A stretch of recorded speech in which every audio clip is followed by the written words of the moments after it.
tek sen mühimsin aşk.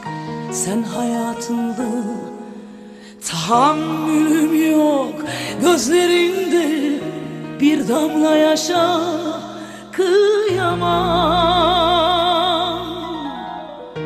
Ne hasret biter bu yolda, ne sevdam sana.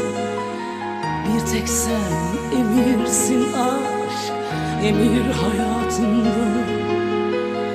İtirazım yok, ateş bu, değmesin sana kıyamam.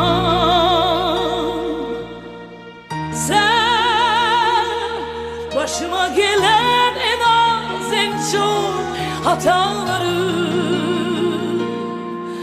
Ah sen her şeye rağmen bana sevap günahlarım.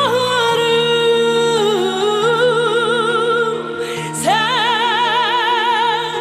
geceler boyu buram buram yandım. Ah sen kokuna hasret uykularla dalaştın.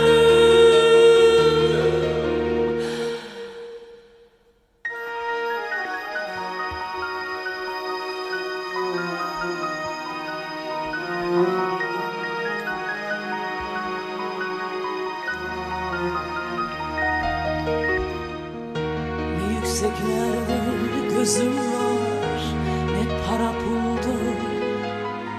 Bir tek sen mühimsin aşk, sen hayatımda.